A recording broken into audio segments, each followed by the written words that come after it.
മാംഗല്യം. സമാധാനമില്ലാത്ത മനസ്സുമായിട്ടാണ് അവൻ അകത്തേക്ക് കയറി വന്നത്.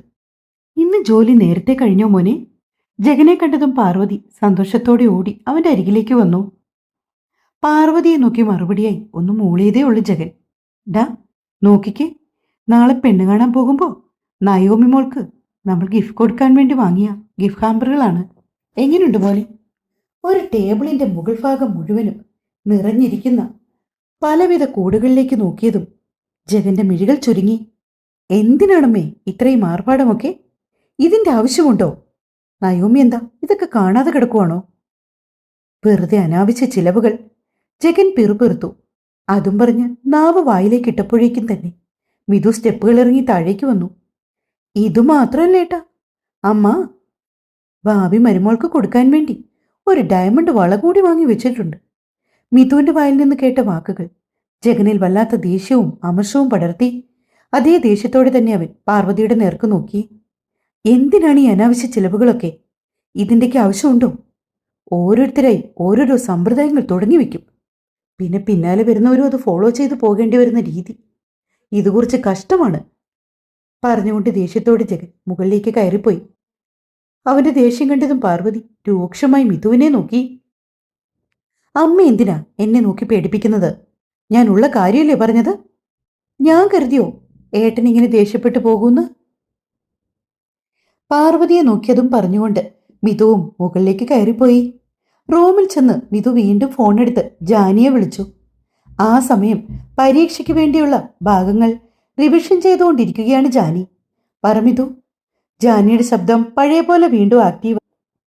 കാര്യങ്ങളോട് അവൾ പൊരുത്തപ്പെട്ട് ജീവിതത്തെ കുറച്ചുകൂടി ബോൾഡായിട്ട് നേരിടാൻ തുടങ്ങിയല്ലോ.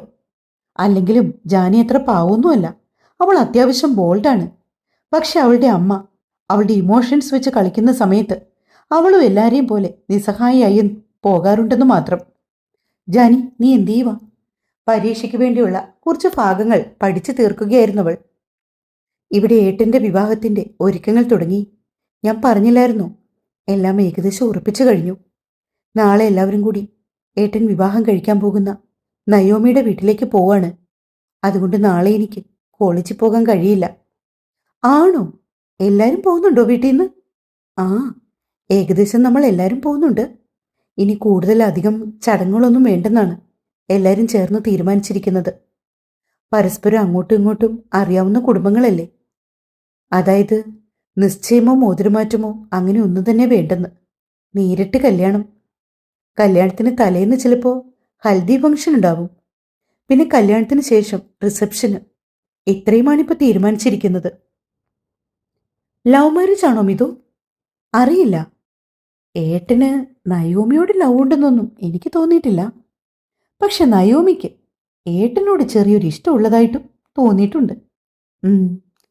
നീ എൻ്റെ ഏട്ടൻ്റെ കല്യാണത്തിന് വരില്ലേ ജാനി? മിതുവിൻ്റെ ചോദ്യത്തിന് ഒരു നിമിഷം എന്ത് മറുപടി പറയണമെന്ന് അറിയാതെ ആയിപ്പോയി ജാനി. ജാനിക്കും ആഗ്രഹമുണ്ട് അവളുടെ ഏട്ടൻ്റെ കല്യാണം. ആ വീട്ടിൽ കുറച്ച് ദിവസങ്ങൾ നിൽക്കാൻ അവളുടെ മനസ്സ് കൊതിക്കുന്നുണ്ട്. മാണിക്യമംഗലത്തെ നിഷ്കളങ്കരായ ആളുകൾക്കൊപ്പം കുറേയേറെ സമയം ചിലവഴിക്കണം. അവരോട് സംസാരിക്കണം, ചിരിക്കണം, ഭയമില്ലാതെ ശ്വസിക്കണം, സമാധാനമായി ഉറങ്ങണം. അവിടുത്തെ കാറ്റേറ്റ് കുളത്തിൽ കാല് നനച്ച് നെൽവയലുകൾക്കിടയിലൂടെ ഓടി നടന്ന് മിഥുവിനോട് കിന്നാരം പറഞ്ഞ് കുറുമ്പ് കാട്ടി. മാണിക്യമംഗലത്തിനോടൊരു പ്രത്യേക അറ്റാച്ച്മെന്റാണ് ജാനിക്ക്. ഒരു തവണ മാത്രമേ അവിടെ പോയിട്ടുള്ളൂ. എങ്കിലും എല്ലാ ദിവസവും അവൾ അവിടുത്തെ കാര്യങ്ങളെക്കുറിച്ച് ഓർക്കാറുണ്ട്. അവിടുത്തെ അന്തരീക്ഷം അവൾക്ക് ഏറെ പ്രിയപ്പെട്ടതാണ്. എന്തുകൊണ്ടാണ് ആ അന്തരീക്ഷത്തോടും അവിടുത്തെ ആളുകളോടും തനിക്ക് ഇത്രമാത്രം താല്പര്യമെന്ന് ചോദിച്ചാൽ അതിന് ഉത്തരമില്ല. പക്ഷെ എന്തോ ഒരു ഇഷ്ടമുണ്ട്. എന്തോ ഒരു അദൃശ്യ ശക്തി തന്നെ എപ്പോഴും അങ്ങോട്ടേക്ക് ആവാഹിക്കും പോലെ തോന്നാറുണ്ട്. അവൾക്കിടയ്ക്കിടയ്ക്ക് തന്റെ സ്വപ്നങ്ങളിൽ തെളിഞ്ഞു വരുന്ന ആമ്പൽ പൂക്കളും കുളപ്പടവും മാണിക്യമംഗലത്തേതാണെന്ന് അവൾക്ക് തോന്നാറുണ്ട്. ജാനി, നീ കേൾക്കുന്നില്ല ഞാൻ പറയുന്നത്? ഏറെ നേരമായിട്ടും ജാനിയുടെ ശബ്ദം കേൾക്കാതായതോടെ മറുഭാഗത്തു നിന്നും മിതു ചോദിച്ചു. കേൾക്കുന്നുണ്ട് മിതു, നീ പറഞ്ഞോ. അമ്മയോട് എന്തെങ്കിലും പറഞ്ഞിട്ട് ഉറപ്പായും ഞാൻ നിന്റെ ഏട്ടന്റെ വിവാഹത്തിന് വരാം. എന്റെ വാക്കാണ്. ശരിക്കും നീ എന്തു പറയൂ ആന്റിയോട്? അതെന്തെങ്കിലും പറയാം. എന്റെ മനസ്സിൽ കുറച്ച് കാര്യങ്ങളൊക്കെ ഉണ്ട്. അമ്മ സമ്മതിക്കും. ഉറപ്പായും ഞാൻ വരും. സന്തോഷത്തോടെ മിതു ജാനിയുടെ ഫോൺ വെച്ചു. ആ രാത്രി ജാനിക്ക് തീരെ ഉറങ്ങാൻ കഴിഞ്ഞില്ല. സ്ഥിരം കാണാറുള്ള സ്വപ്നങ്ങൾ തന്നെ പിന്തുടരാൻ തുടങ്ങിയിട്ട് നാളേറെയായി. പക്ഷെ എപ്പോഴും അതൊരു സ്വപ്നമായി കണ്ട് മറന്നു കളയാറായിരുന്നു പതിവ്. എന്നാൽ ഇപ്പോൾ തനിക്കതിന് സാധിക്കുന്നില്ല. ഒന്ന് കണ്ണടച്ചു തുറന്നാൽ ക്രിസ്റ്റൽ ക്ലിയറായിട്ട് ഓർത്തെടുക്കാൻ പാകത്തിലേക്ക് വന്നിരിക്കുന്ന കാര്യങ്ങൾ. അതേ സമയം തന്നെയായിരുന്നു നയോമിയുടെ ഫോൺ കോള് ജഗനെ തേടിയെത്തിയത്. മനസ്സില്ലാ മനസ്സോടെ ജഗൻ ഫോണെടുത്ത് ചെവിയോരം ചേർത്തു. ജഗൻ, നാളെ എപ്പോഴാ നിങ്ങൾ വരുന്നേ? ക്യാഷ്വലായിട്ട് നയോമി ചോദിച്ചു. ഇവിടെ നിന്ന് മുത്തച്ഛനും അച്ഛനും ഒന്നും സമയം വിളിച്ചു പറഞ്ഞില്ലേ? പെട്ടെന്ന് അങ്ങനെ ചോദിക്കാനാണ് ജഗന് തോന്നിയത്. പറഞ്ഞു, ഒരു ചമ്മലോടെ നയോമി പറഞ്ഞു. പിന്നെന്തിനാ വീണ്ടും എന്നോട് ചോദിക്കുന്നത്? ശബ്ദത്തിൽ മാറ്റമൊന്നുമില്ലാതെ തന്നെ ജഗനും തിരിച്ചു ചോദിച്ചു. നോക്ക് നയോമി, ഞാനൊരു പോലീസുകാരനാണെന്നുള്ള കാര്യം നയോമി ഇടയ്ക്കിടയ്ക്ക് മറന്നു പോകുന്നുണ്ട് കേട്ടോ. എങ്കിൽ ഞാനത് ഒന്നുകൂടെ ഓർമ്മിപ്പിക്കാം. എനിക്കെപ്പോഴും ഇങ്ങനെ ഫോൺ വിളിക്കുമ്പോൾ എടുക്കാൻ പറ്റിയെന്നൊന്നും വരില്ല. നീ വിളിക്കുമ്പോൾ നിന്നോട് കൊഞ്ചിക്കൊഴിഞ്ഞ് സംസാരിക്കാനും എനിക്ക് കഴിഞ്ഞെന്ന് വരില്ല. നയോമിയെ വിവാഹം കഴിക്കുന്നു എന്നതിൻ്റെ പേരിൽ എനിക്കെൻ്റെ ക്യാരക്ടർ മാറ്റാനോ ഉത്തരവാദിത്തങ്ങളിൽ നിന്ന് ഒളിച്ചോടാനോ പറ്റില്ല. ഞാൻ എങ്ങനെയാണോ എന്നെ എന്നും അതുപോലെ അംഗീകരിക്കാൻ കഴിയുമെങ്കിൽ മാത്രമേ നമുക്ക് ഈ വിവാഹവുമായി മുന്നോട്ട് പോയാൽ മതി. ജഗൻ പറയുന്ന കാര്യങ്ങളൊരു ഞെട്ടലോടെയാണ് നയോമി കേട്ടത്. ഇപ്പൊ ഇങ്ങനെയൊക്കെ പറയാൻ മാത്രം എന്താണ് ഉണ്ടായത്? ഞാൻ പറഞ്ഞെന്നേ ഉള്ളൂ. ഇന്ന് രാവിലെ നയോമി എന്നെ ഫോൺ വിളിച്ചിട്ട് ഞാൻ എടുക്കാഞ്ഞതുകൊണ്ട് നീ വിശ്വനാഥ് സാറിനോട് പറഞ്ഞിരുന്നില്ലേ? സാറിനെ വിളിച്ചിട്ട് പറഞ്ഞു, ഞാൻ സംസാരിക്കാഞ്ഞതുകൊണ്ട് നിനക്ക് ഭയങ്കര വിഷമമായി, ഭയങ്കര കരച്ചിലായിരുന്നു എന്നൊക്കെ. ആക്ച്വലി അതിന്റെ ആവശ്യമുണ്ടോ നയോമി? ഒരിക്കൽ നീ വിളിച്ചപ്പോൾ എനിക്ക് എടുക്കാൻ പറ്റിയില്ലെങ്കിൽ ചിലപ്പോൾ കാൾ ഞാൻ കണ്ടിട്ടുണ്ടാവില്ല. അതും അല്ലെങ്കിൽ അതിനേക്കാൾ ഇമ്പോർട്ടൻ്റ് ആയ മറ്റെന്തെങ്കിലും കാര്യത്തിൽ ഞാൻ ബിസിയായിരിക്കും. അതൊക്കെ സ്വയം ഊഹിക്കാവുന്നതല്ലേ ഉള്ളൂ. അതിനിങ്ങനെ കരഞ്ഞു വിളിച്ച് വലിയൊരു പ്രോബ്ലം ആക്കി വീട്ടുകാരെയൊക്കെ അറിയിക്കേണ്ട കാര്യമുണ്ടോ? പരസ്പരം അങ്ങോട്ടും ഇങ്ങോട്ടും മനസ്സിലാക്കിക്കൊണ്ടുള്ള ഒരു ഒത്തുപോക്കല്ലേ വിവാഹം? തുടക്കത്തിൽ തന്നെ കല്ലുകടികൾ സംഭവിച്ചാൽ പിന്നെ അതെങ്ങനെ മുന്നോട്ടു പോകും? അതുകൊണ്ട് നയോമി എന്ത് കാര്യം ചെയ്യുമ്പോഴും പറയുമ്പോഴും പ്രവർത്തിക്കുമ്പോഴും രണ്ടാമതൊന്നുകൂടി ചിന്തിക്കണം. ഞാൻ തിരക്കുള്ള ഒരു പോലീസ് ഓഫീസറാണ് എന്നുള്ള കാര്യം. സോറി ജഗൻ, ഞാൻ അങ്ങനെയൊന്നും കരുതിയില്ല.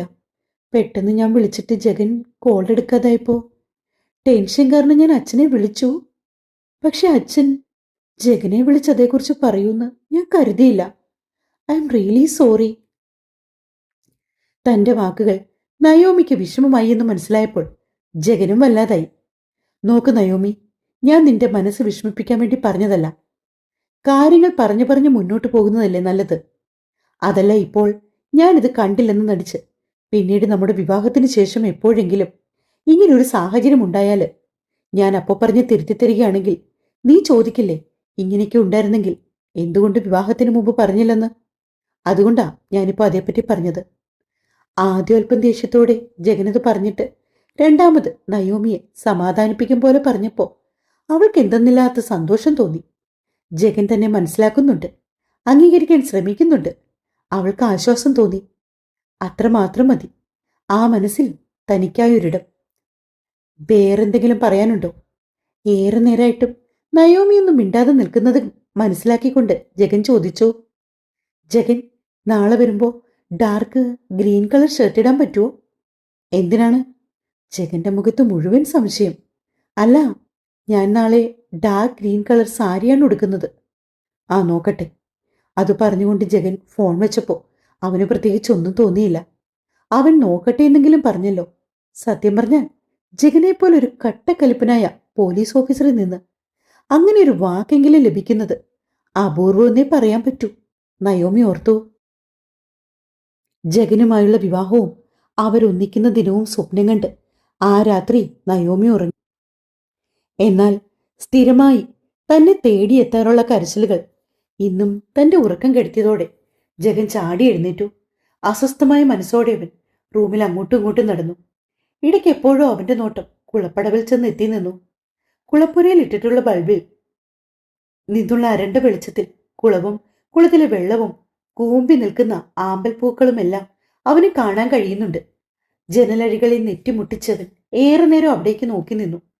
അതേസമയം സ്വപ്നം കണ്ട് തന്നെയാണ് ജാനിയും ഞെട്ടി എഴുന്നേറ്റത്. അവളുടെ നെറ്റിയിലും കഴുത്തിലും വിയർപ്പ് കണങ്ങൾ സ്ഥാനം പിടിച്ചു. ഇരു കൈകൾ കൊണ്ട് മുഖം പൊത്തി കുറച്ചധികം നേരം അവളിരുന്നു. കണ്ണുകൾ ഇറുക്കി അടച്ചപ്പോ ഒരിക്കൽ കൂടി അല്പം മുൻപ് കണ്ട സ്വപ്നം അതേ തീവ്രതയോടെ അവളുടെ കൺമുമ്പിൽ തെളിഞ്ഞു. രോമങ്ങൾ തിങ്ങി നിറഞ്ഞ ദൃഢമായ വെളുത്ത കൈകൾ, തന്റെ മാറിടത്തിലേക്ക് അമരുന്ന അവന്റെ മുഖവും ശ്വാസച്ചൂടും, ഇക്കിളി കാട്ടുന്ന നാവുകൾ, വെള്ള ബെഡ്ഷീറ്റിൽ കൈകൾ മുറുക്കി പിടിച്ച് ആലസ്യത്തോടെ അവനൊപ്പം കിടക്കുന്ന പെണ്ണൊരുത്തി. അവൾക്ക് തന്റെ മുഖം. ജാനിക്കൊട്ടും അംഗീകരിക്കാൻ കഴിയുന്നില്ലത്. നോ, അവൾ അലറി. പക്ഷെ ആ ശബ്ദം ആ 4 ചുവരുകൾക്കുള്ളിൽ തന്നെ നിന്നു. പിന്നീട് കുറേ നേരം ഇരുന്നിട്ടും ജാനിക്ക് ഉറങ്ങാൻ കഴിയുന്നുണ്ടായിരുന്നില്ല. ആ സ്വപ്നത്തിൽ നിന്ന് ഇറങ്ങി വരാൻ കഴിയാത്ത പോലെ തന്നെ ആരോ തളച്ചിട്ടിരിക്കുന്നു. അവൾ വെറുതെ ബാൽക്കണിയിലേക്ക് ഇറങ്ങി പുറത്തേക്ക് നോക്കി നിന്നു. ആകാശത്ത് നക്ഷത്രങ്ങളും ചന്ദ്രനും എല്ലാവരുമുണ്ട്. പക്ഷെ എപ്പോഴും തന്നെ മയക്കുന്ന ആ സുന്ദര കാഴ്ചകളൊന്നും ഇത്തവണ ജാനിക്ക് ആസ്വദിക്കാൻ പറ്റിയില്ല. ജാനി പതിയെ ബാൽക്കണിയിൽ കിടന്ന ബീൻ ബാഗിലേക്കിരുന്നു. സമയം പുലർച്ചെ 4 മണിയോടടുത്തിരുന്നു. ജാനി ഫോണെടുത്ത് മിഥുവിനെ വിളിച്ചു. അവൾ ആ സമയം നല്ല ഉറക്കത്തിലാവൂന്ന് ജാനിക്കറിയാം. പക്ഷെ ആരോടേലും അല്പസമയം സംസാരിച്ചില്ലെങ്കിൽ താൻ ഇപ്പോഴും ആ സ്വപ്നത്തിൽ സഞ്ചരിക്കുന്നത് പോലെ അവൾക്ക് തോന്നി. കുറച്ചധികം സമയം ബെല്ലടിച്ചിട്ടാണ് മിഥു കോൾ എടുത്തത്. എന്തു പറ്റി ജാനി, എന്താ ഈ നേരത്ത്? വെപ്രാണത്തോടെ മിഥു ചോദിച്ചു. അറിയില്ല, എന്തൊക്കെയോ സ്വപ്നങ്ങൾ കണ്ടിട്ട് ഉറങ്ങാൻ പറ്റുന്നില്ല. ജാനി അവളുടെ അവസ്ഥ മിഥുവിനോട് വിശദീകരിച്ചു. സാരമില്ല, പോട്ടെ. നിന്റെ ശബ്ദം എന്താ വല്ലാണ്ടിരിക്കുന്നേ? നീ കരയുവാണോ? എന്തിനാ കരയുന്നേ? അറിയില്ല, എനിക്ക് പറ്റുന്നില്ല. നീ വീഡിയോ കോളിൽ വന്നേ. പെട്ടെന്ന് മിഥു പറഞ്ഞതുപോലെ ജാനി വീഡിയോ കോൾ ഓണാക്കി. മിഥു റൂമിൽ നിന്നിറങ്ങി മുകളിലെ നിലയിലെ ലിവിംഗ് റൂമിലേക്ക് വന്നിരുന്നു. എന്താ ജാനി നിനക്ക് പറ്റിയത്? എനിക്കറിയില്ല മിഥു, ഇതിപ്പോ എത്ര നാൾ കൊണ്ട് ഞാൻ കണ്ടുകൊണ്ടിരിക്കുന്ന സ്വപ്നമാണെന്നോ? ആരാണെന്നറിയില്ല. സ്വപ്നത്തിൽ ഒരാൾ എന്നെ. ബാക്കി പറയാനാവാതെ ജാനി പറഞ്ഞു നിർത്തി. ഒരാൾ? മിഥു ബാക്കി അറിയാനുള്ള ആവേശത്തിൽ ജാനിയോട് ചോദിച്ചു. അതൊന്നുമില്ല, ഒരാൾ എന്നെ മോശമായിട്ട്. പറഞ്ഞുകൊണ്ട് ജാനി മുഖം പൊത്തി കരയാൻ തുടങ്ങി. പേടി തോന്നുവാ മിഥു, ഒറ്റപ്പെട്ടു പോകും പോലെയൊക്കെ ഫീൽ ചെയ്യുന്നു. അതാ ഞാൻ. നീ നല്ല ഉറക്കമാണെന്ന് അറിയാമായിരുന്നിട്ട് കൂടി നിന്നെ വിളിച്ചത്. കുറച്ച് സമയത്തേക്കെങ്കിലും ആരോടെങ്കിലും സംസാരിച്ചില്ലെങ്കിൽ എനിക്ക് ഭ്രാന്ത് പിടിക്കും പോലെ തോന്നി. ജാനി ഫോൺ ബാൽക്കണിയിൽ കിടന്ന കുഞ്ഞു ടേബിളിന്റെ മുകളിൽ ചാരി വെച്ചു. അതിനാൽ തന്നെ മിഥുവിന് ജാനിയുടെ മുഖം കൃത്യമായി കാണാൻ പറ്റുന്നുണ്ട്. ജാനിയുടെ മുഖവും അവൾ കരയുന്നതുമെല്ലാം. ഒരു നിമിഷം ജാനിയെ ഇനി എന്തു പറഞ്ഞ് ആശ്വസിപ്പിക്കണമെന്നറിയാതെ മിഥു കുഴഞ്ഞു. അതേസമയം തന്നെയാണ് റൂമിൽ നിന്ന് ഉറക്കം വരാതെ ആയതോടെ ജഗനും ലിവിംഗ് റൂമിലേക്ക് ഇറങ്ങിയത്. ലിവിംഗ് റൂമിൽ ലൈറ്റ് കിടക്കുന്ന കണ്ടതും അവൻ കണ്ണു ചുരുക്കി ചുറ്റും നോക്കി. പുലർച്ചെ 4 മണി, എല്ലാവരും ഉറങ്ങുന്ന സമയം. ഈ നേരത്ത് ആരാകും ഇവിടെ? എന്നാൽ മിഥു അങ്ങൽപ്പം മാറി എതിർഭാഗം തിരിഞ്ഞ് ഫോണുമായി ഇരിക്കുന്ന കണ്ടതും സംശയത്തോടെ ജഗൻ അവിടേക്ക് ചെന്നു. വലുതാക്കി വെച്ചിരിക്കുന്ന സ്ക്രീനിന്റെ അങ്ങേ തലയ്ക്ക് ജാനിയാണെന്ന് അവന് മനസ്സിലായി. നീ ഇങ്ങനെ കരയില്ലേ ജാനി? ഒരു സ്വപ്നം കണ്ടെന്ന് പറഞ്ഞ് ആരെങ്കിലും ഇങ്ങനെ കരയോ? അയ്യേ, മോശം മോശം. അവരുടെ സംസാരത്തിന്റെ അത്രയും ഭാഗം മാത്രമേ ജഗൻ കേട്ടുള്ളൂ. പിന്നീട് അവരുടെ സംസാരത്തിന് ചെവി കൊടുക്കാതെ പെട്ടെന്ന് തന്നെ അവൻ പിന്തിരിഞ്ഞു നടന്നു. ജാനിയുടെ കരയുന്ന മുഖമോർത്തപ്പോൾ ജഗൻ അറിയാതെ ഉള്ളിന്റെ ഉള്ളിലൊരു പിടപ്പ്. നോക്ക് ജാനി, അത് വെറും ഒരു സ്വപ്നമാണ്. പിന്നെ കണ്ട സ്വപ്നം ആരോടേലും പറഞ്ഞാൽ അത് ഫലിക്കില്ലെന്നാ പണ്ടുള്ളവർ പറയുന്നേ. അതുകൊണ്ട് നീ ഒന്നുകൊണ്ടും പേടിക്കണ്ട. മിഥു ജാനിയെ പറ്റും പോലെയൊക്കെ ആശ്വസിപ്പിച്ചു. ജാനി തന്റെ സങ്കടങ്ങളെല്ലാം പറയുകയാണ്. എല്ലാം കേട്ടുകൊണ്ട് ജഗൻ അനങ്ങാതെ നിന്നുപോയി. ജാനിയുടെ കരഞ്ഞ മുഖം അവന്റെ മനസ്സിൽ മായാതെ നിൽക്കുകയാണ്. തുടരും. ഈ കഥ ചില ആളുകൾക്ക് ഇഷ്ടമാവുന്നുണ്ട്, എന്നാൽ ചിലർക്ക് തീരെ പിടിക്കുന്നില്ല. ഒരു കാര്യം ഞാൻ പറയാം, ഇതിൽ നായിക ജാൻവിയും നായകൻ ജഗനുമാണ്. അപ്പൊ എന്തായാലും അവർ തമ്മിൽ ചേരും എന്ന് കരുതി പെട്ടെന്ന് അതിലേക്ക് കൊണ്ടുവരാൻ എനിക്ക് പറ്റില്ല. എൻ്റെ മനസ്സിലുള്ളതുപോലെ ഞാൻ എഴുതിക്കോട്ടെ. ഇനി നിങ്ങൾക്ക് ലാഗാണെങ്കിൽ നമുക്കത് അടുത്ത ഒറ്റ പാർട്ടിൽ എല്ലാം ഉൾപ്പെടുത്തിക്കൊണ്ട് ഈ സ്റ്റോറി അവസാനിപ്പിക്കാം. എന്തായാലും ശരി, നിങ്ങൾ ഭൂരിപക്ഷം ആളുകളും പറയും പോലെ ഞാനൊരു ഡിസിഷൻ എടുക്കാം. സ്നേഹത്തോടെ മിത്രവിന്ദ. Thank you.